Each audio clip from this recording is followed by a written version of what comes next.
This is the last time he's going to see him. This is it. So he thinks, if it's coming to me, then I'm going to take it now, because I'm not because I'm going to leave here, and he's going to die.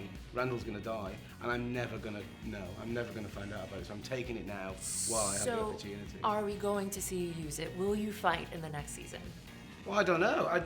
This is why it's such a strange time of year. We're expecting scripts, kind of any day now. Okay.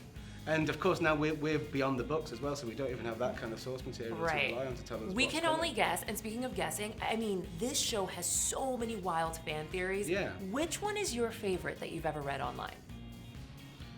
Well, the problem I have with The fan theories. with coming out with these fan theories now is if I was to say a fan theory, people automatically think that I'm backing that to be the right answer. Which isn't what I'm asking you. Not to validate it or invalidate it, but which one are you like, that's good? No, but what if I accidentally say the right one?